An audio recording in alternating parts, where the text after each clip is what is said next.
പിതാവിൻ്റെയും പുത്രൻ്റെയും പരിശുദ്ധാത്മാവിൻ്റെയും നാമത്തിൽ ആമേൻ.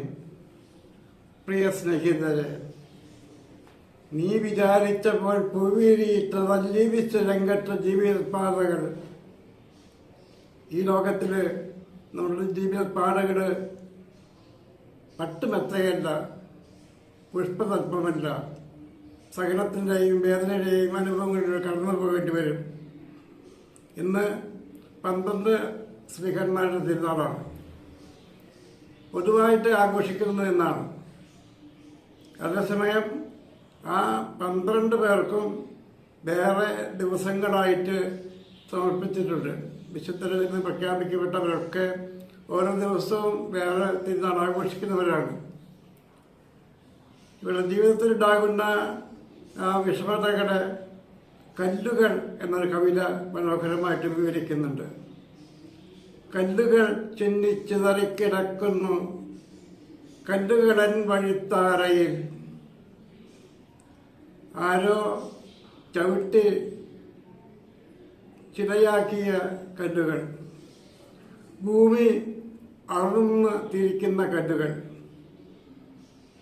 കാലിൽ തട്ടി തടയുന്ന കല്ലുകൾ, സൂര്യനെപ്പോലെ തിളയ്ക്കുന്ന കല്ലുകൾ, രാത്രിയെപ്പോലെ ഇരുണ്ട കല്ലുകൾ, തിന്ന് കുടിച്ച് മടിച്ച് ജീവിച്ച ഭക്തൻ സാക്ഷ്യം ഭൂമിയിൽ കിടപ്പതിനായി നാമക്കുറി എഴുതുന്ന, നെറ്റിയിൽ നാമക്കുറി എഴുതുന്ന കല്ലുകൾ.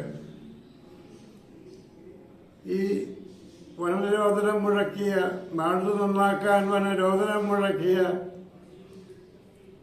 ആ മനുഷ്യരുടെ കാലുകൾ അവരുടെ ജീവിതത്തിൻ്റെ നടപ്പാതയിൽ തടസ്സങ്ങളായിട്ട് നമുക്ക് കാണാൻ സാധിക്കും.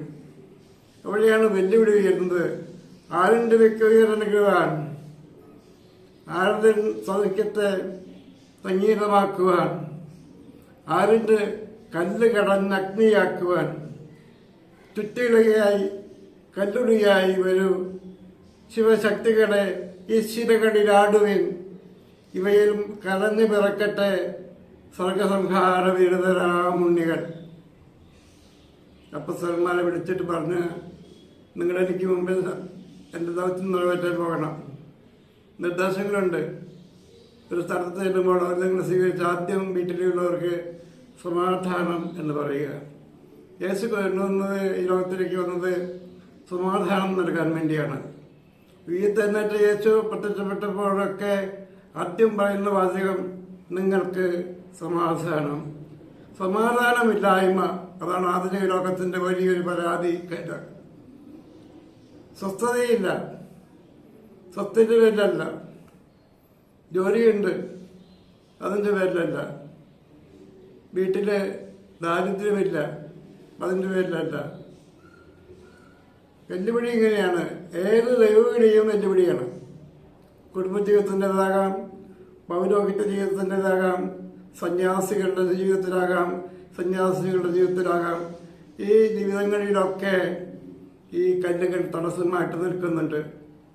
അവയെ, ആ തടസ്സങ്ങളെ അതിജീവിക്കാനുള്ള മാർഗം പറഞ്ഞിട്ടാണ് ഈ വെല്ലുവിളി വയ്ക്കുന്നത്. ആരുണ്ട് ഇതൊക്കെ ഉയർന്നെടുക്കുവാൻ? ഈ കല്ലുകൾ ഏറെ പരുഷമായി ചോര പൊടിയുന്ന വിധത്തിൽ നമ്മുടെ കാലുകളെ തട്ടിത്തടഞ്ഞ കല്ലുകൾ എങ്ങനെ നമുക്ക് നമ്മുടെ വഴിത്താരയിൽ ഉപയോഗപ്പെടുത്താമെന്ന് കൂടെ പറഞ്ഞു നിർത്തുകയാണ് അവിടെ. ആരതിൽ മൗനത്തെ സംഗീതമാക്കുവാൻ ഈ പാറക്കെട്ടുകൾക്ക്, കല്ലുകൾക്കൊക്കെ മൗനമാണ്. ഈ മൗനത്തെ സംഗീതമാക്കി മാറ്റണം. ആരുണ്ട്? കല്ല് കടഞ്ഞ് അഗ്നിയാക്കുവാൻ, കല്ല് കടഞ്ഞ് അഗ്നിയാക്കുവാനായിട്ട് ആരുണ്ട്? ഈ വെല്ലുവിളി സ്വീകരിച്ചുകൊണ്ടാണ് നമ്മളൊക്കെ ഒന്നുകിൽ വിവാഹ ജീവിതത്തിലേക്ക്, അല്ലെങ്കിൽ സന്യാസ ജീവിതത്തിലേക്ക്, അതല്ലെങ്കിൽ പൗരോഹിത്യ ജീവിതത്തിലേക്ക് കയറിപ്പോകുന്നത്, നടന്നു നീങ്ങുന്നത്. ഈ ആശയം ഉൾക്കൊണ്ടുകൊണ്ട് ഇന്ന് 12 ശ്രീഹന്മാരുടെ പേരുകൾ 3 സുവിശേഷകന്മാർ വിളിക്കുന്നുണ്ട്. ശമയോൻ, അന്ത്രയോസ്, യോഹന്നാൻ, യാക്കോബ്, അൽഫായുടെ പുത്രനായ മത്തായി, ചുങ്കക്കാരൻ മത്തായി, കനാന്യനായ ശമയോൻ.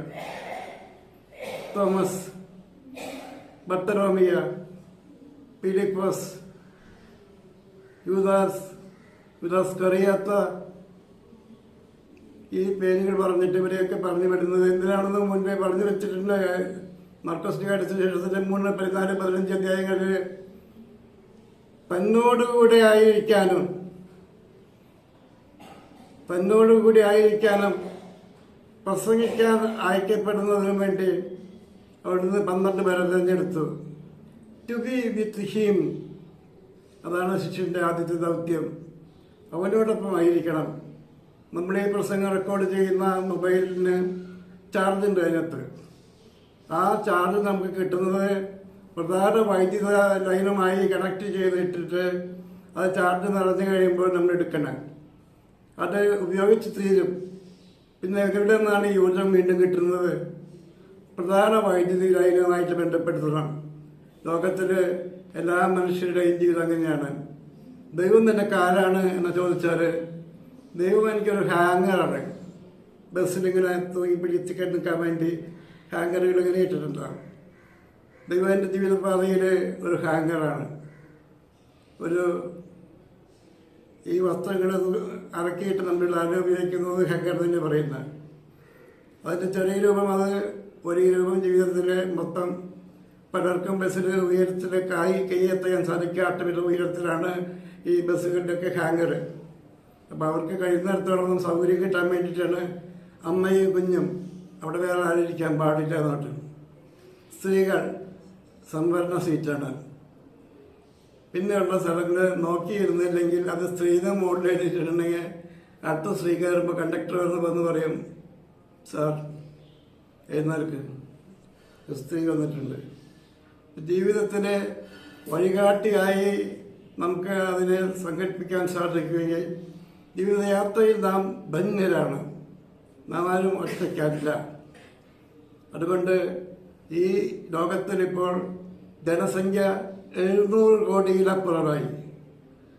അതിൽ നമുക്ക് 7,35,000 സന്യസ്ത ജീവികളെ നമുക്ക് കണ്ടുപിട്ടാൻ സാധിക്കും. മിഷണറിമാരുടെ പ്രധാന പ്രവർത്തന മേഖല മിഷൻ ഏരിയകൾ. എല്ലാവർക്കും അറിയാവുന്നൊരു വ്യക്തിയാണല്ലോ സിസ്റ്റർ റാണി മരിയ.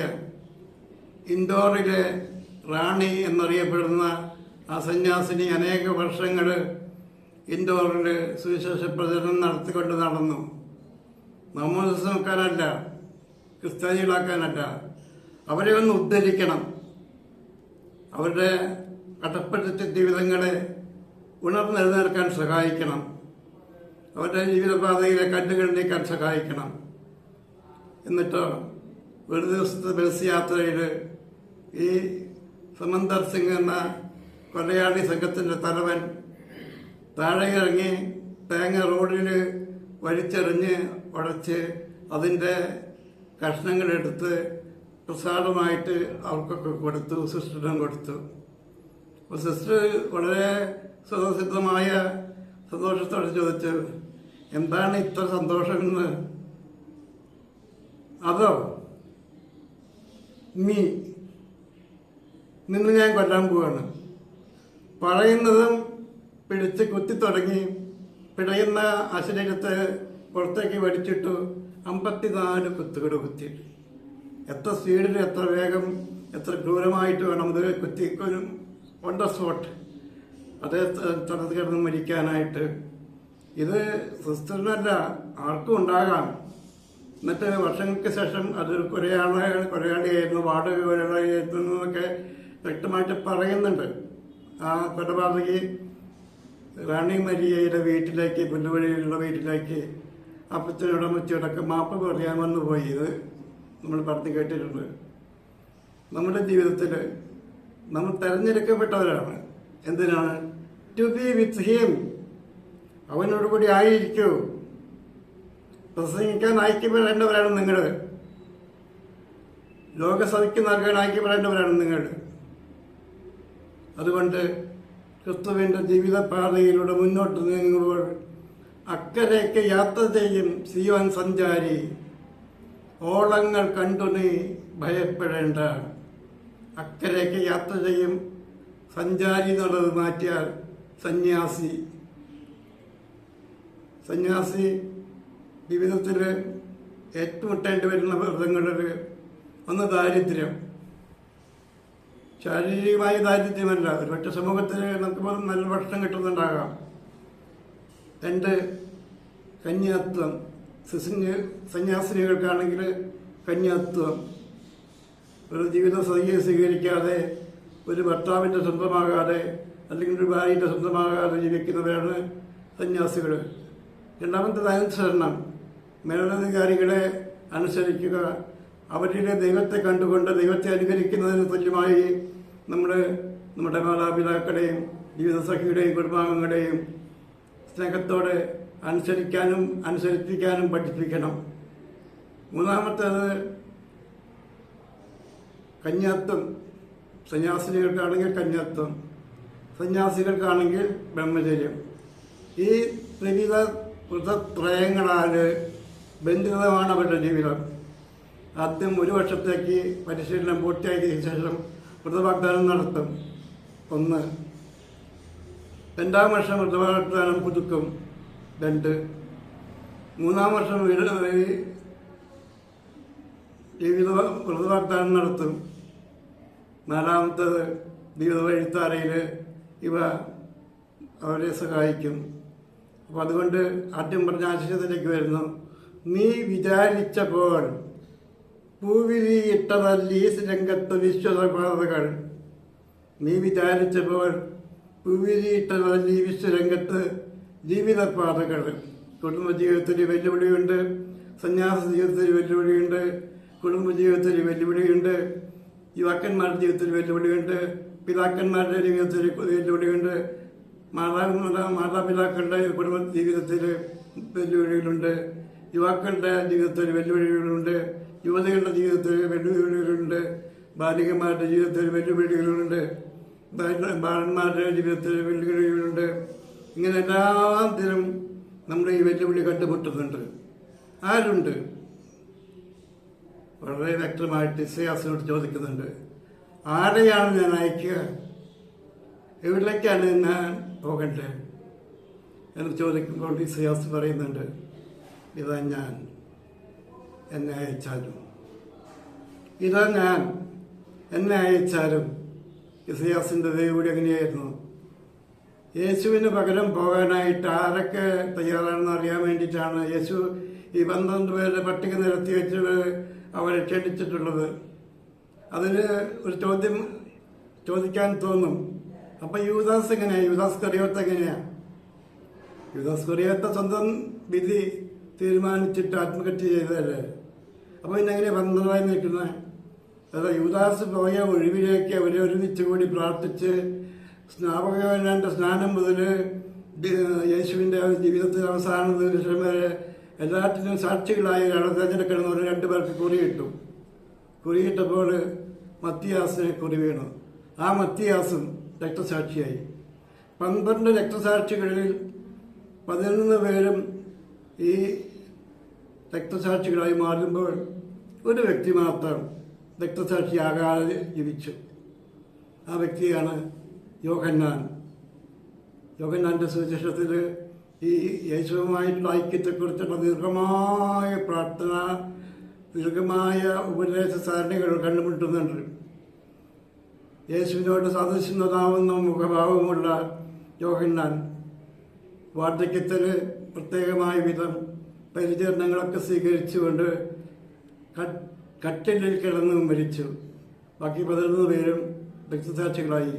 അധികം പേരും കുരിശുമായി ബന്ധപ്പെട്ടാണ് രക്തസാക്ഷികളായിരുന്നത്. കുരിശ് തറച്ച് അല്ലെങ്കിൽ കുരിശ് തറച്ചതിന് ശേഷം അമ്പെയ്ത് അതല്ലെങ്കിൽ കുന്നം കൊണ്ട് കുത്തി ഒക്കെ പലരെയും കൊല്ലുന്നത് നമ്മൾ കണ്ടുപിട്ടുന്നുണ്ട്. നമ്മുടെ പിതാവായ മാർത്തോമാശ്ലീഹായുടെ തിരുനാൾ കഴിഞ്ഞല്ലേ ഉള്ളൂ. പിന്നിലൂടെയുള്ള ഒറ്റ ശൂലം കൊണ്ട് ഒറ്റ കൊത്ത് ഇത്രയുള്ളൂ, ഒരു ജീവിതം തീർന്നു. പിന്നെ അൽമായയുടെ ജീവിതത്തിലെ വിശുദ്ധരായ ഒരു വ്യക്തി, ഈ അടുത്ത കാലത്ത് വിശുദ്ധനായ ഒരു അൽമായ പ്രേക്ഷിതരുണ്ട്, ദേവസഹായം പിള്ള. അദ്ദേഹത്തിൻ്റെ പ്രവർത്തന മേഖലകളൊക്കെ ഞാൻ കാണാൻ പോയിരുന്നു. അവിടെയാണ് എഴുതി ആദ്യ രക്തസാക്ഷി ഉടനെ കൂട്ടിച്ചേർക്കണം. അൽമായ പ്രതിനിധികളുടെ ആദ്യത്തെ രക്തസാക്ഷി. ഇങ്ങനെയുള്ള രക്തസാക്ഷിത്വം സ്വീകരിക്കേണ്ടവരാണ് നാം എന്ന് മനസ്സിലാക്കിക്കൊണ്ട് കുടുംബത്തിലും ഇടവകയിലും ജീവിതത്തിലും ഈ സുവിശേഷ പ്രദർശനങ്ങൾ പാലിക്കാൻ കടപ്പെട്ടവരാണ് നാം. പിതാവിൻ്റെയും പുത്രൻ്റെയും പരിശുദ്ധാത്മാവിൻ്റെയും നാമത്തിൽ ആമേൻ.